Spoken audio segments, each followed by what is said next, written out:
Hello, thanks for joining us today. My name is Aparna Singh. I'm from Practical, an operation lead over there. So, a firm dedicated to providing a cybersecurity solutions to various industries and professionals working in different spheres of environment. Joining us today is Ashish Gupta, CTO, CPO and ProgCap, a mission-driven financing technology firm. He has been involved with multiple companies and worked in multiple executive roles. He is now helping millions of micro and small enterprises, providing them affordable, customized finance, deciding their supply chains. Hello Ashish. So before directly jumping into all the important technical discussion, I just wanted to have an idea of your business you are currently working in, as in what are the services and overview of what we provide and what kind of industry we are into. Hey Aparna, my pleasure at joining. Thank you so much for having me here. So essentially ProgCap is what is now known as smart lending vertical. Essentially, if you look at how the ecosystem has evolved, traditional lending was always against a collateral.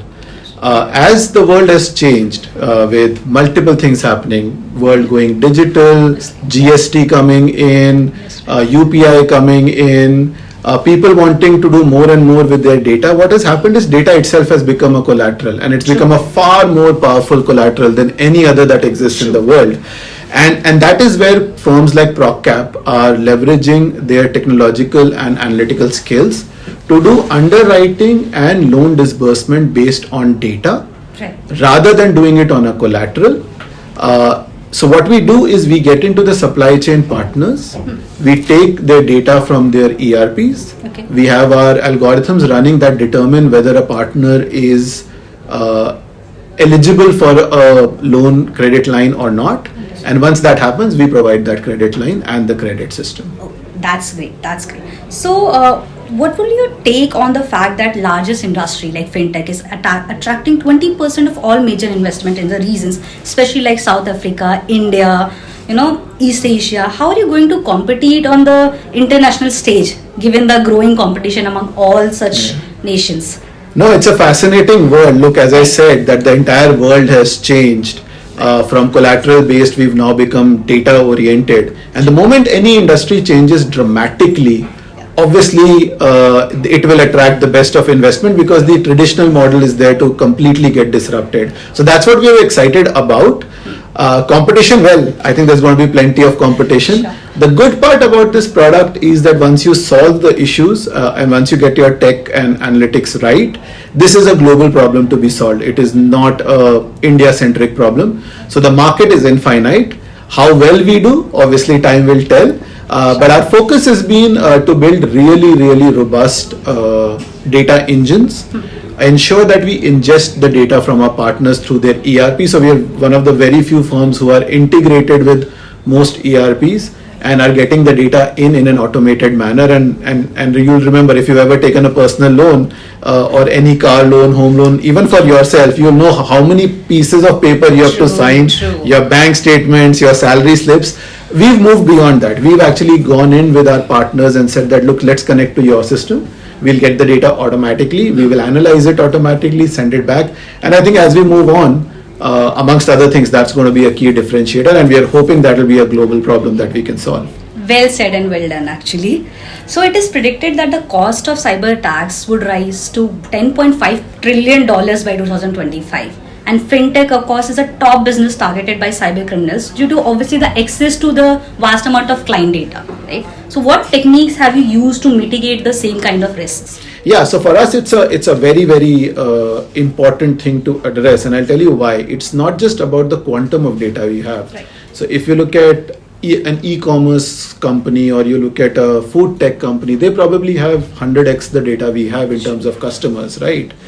But the profiling of data is not that different, right? Let's take the example of any food tech industry. People order. Like they'll order basis how hungry they are. Not really, just by seeing their order, you wouldn't be able to make out their economic profile or a lot about them, right? Whereas when you look at our data is into the transactions of each of our customers. Right. These are huge transactions, right? And therefore the importance of securing data is very critical. I personally divide this into three different legs. The first leg is being able to work with our partners, which is just creating business. So we have all of our standards in terms of ISO certification, for which we partnered with Critical to go live. We have other documented audit processes. There are a few from the regulators as well. This ensures that we are able to showcase a secure front and everybody trusts us with their data. That is level 1. Level 2 is actually getting deeper than what regulations say, because regulations still tend to be reactive rather than very futuristic when it comes to security. Right. And regulations also have to take care of every kind of users. Now, obviously, we are digital native. We don't have a lot of problems that traditional companies have. So our aspirations around security are much higher.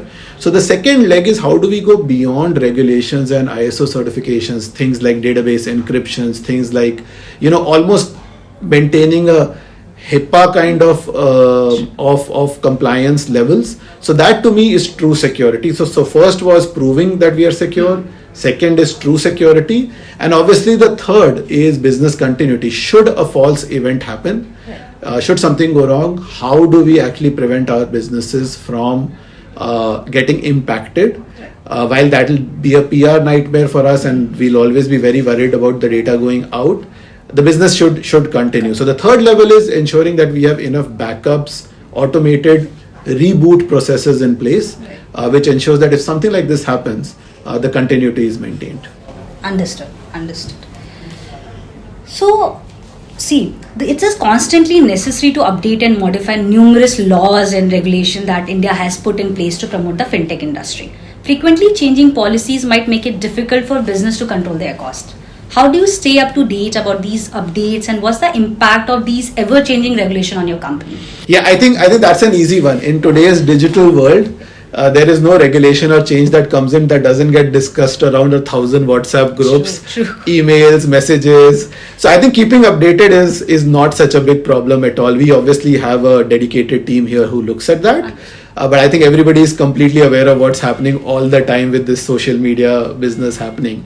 I think the bigger one is to anticipate requirements, because by the time the regulation comes in, your reaction times are so small that it may be very, very disruptive to customer experience, to business, and even the existence of a business, as is happening with let's say the credit card, the new credit cards these days.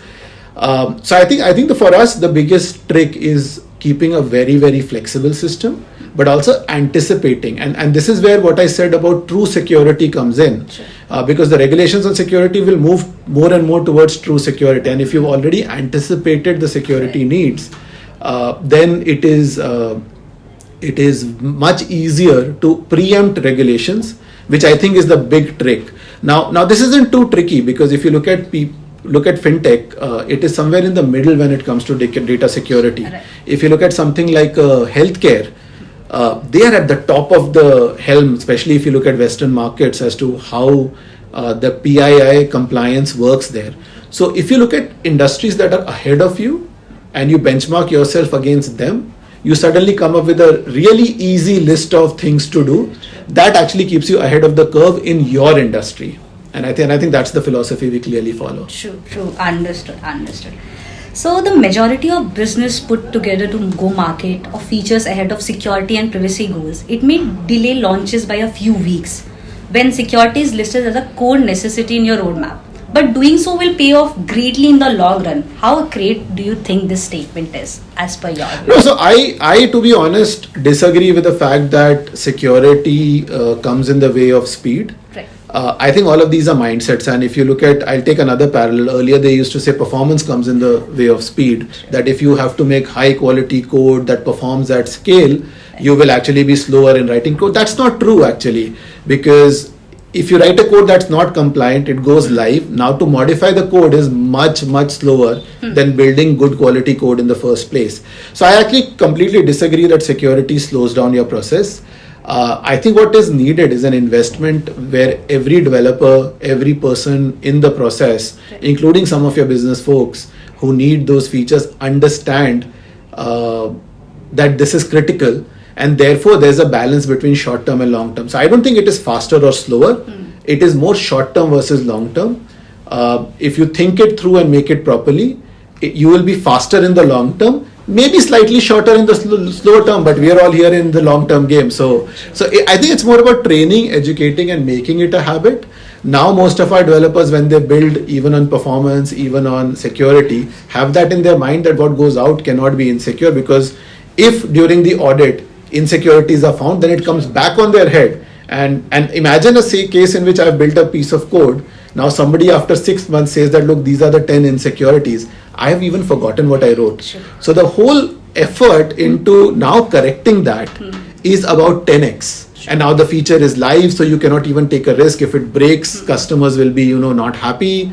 So I think it's much faster just to think of security from day zero than it is to think of it later. Sure. Great way to look at it, actually. So in your current role, you want to empower small and medium-sized businesses by using digital solutions that are geared at the retail market. How flexible do you think your business strategies are with regards to the security of digital platforms? So look, again, I think there's not even a question around security because it's not a matter of flexibility. It's just a cost of doing business, right? Like if you have to work, you have to at least open your laptop, whether at home or office. Earlier they used to say you have to come to office. Now you can open it anywhere. But for us, security is in that domain. So I don't think it's a matter of prioritizing one over the other. The good part is the entire organization understands that it's a ticket to play. I think one of the things I'll often mention, and this isn't something that you'll hear often, is that I think people talk about a lot of progress in the country. One of the areas I think we've truly made the most progress is in the quality of regulations and regulators we have. And I know regulators get a lot of flack for their policies. I am actually one of the rare people who are actually very pro regulators, in the sense that I've seen the evolution of how regulators have changed over the last 7-8 years. I was in InsurTech before this. I mean, people used to take 3 months to approve a product. Now lately the approval comes within a few weeks. During COVID period we saw approvals in days. Right. Now you see in certain places they're opening up the market. So I think the regulators are today some of the smartest people in the country who really have a deep understanding. And I think as they move on, I really feel that it'll be proactive, as long as you're not trying to bypass the system. I mean, I heard one chairman once say, look, things have to be done with not only the letter of the law, but also the spirit of the law. And often I think, as in our economy, there are far too many times when we try to use the letter of the law and bypass the spirit, and that eventually catches up with a lot of folks. And I think as long as you don't do that, you preempt the spirit and build in the right manner, I think the regulators really support you well. That's great. So what is your take on the significant legislation which deals with the subject of data protection in India, that are IT Act 2000 and Aadhaar Act 2016, especially Section 43A, that provides reasonable security practices and procedures need to be maintained by each body corporate, given that it helps customers manage their finance, conduct business and obtain credit? So look, I won't specifically talk about the acts. Maybe I'm not the right person. I'm not that detailed. But I'll tell you the principle. The principle is very, very simple. That whenever you build again, I talked about the long term versus the short term. Whenever you build a secure business, your long term more valuable. But in the short term, you have to take a few compromises, both on cost as well as timelines.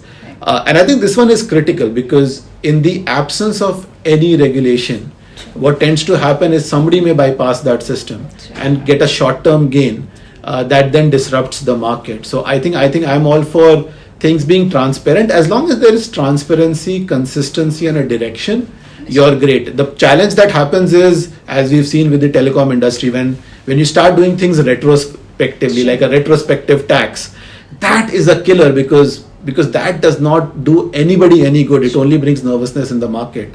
So as long as the direction is correct, that we need to be more and more secure, we need to protect the customer's data, the control over customers' data is customers and not ours. Like, I mean, we've all been there. We've all taken a personal loan or a home loan or a car loan, and suddenly over the next month being inundated by other providers, the data just keeps flowing in and out. That can't happen. So I think all of these regulations ensure there's a level playing field and also protect the customer. So yeah, all for it. So I'm glad. It's well said that since everybody is not rowing in the same direction on this, I assume it's hard to achieve a real cybersecurity at the end of the day. But thanks to you, Ashish, for being here with us today and providing us with such valuable information.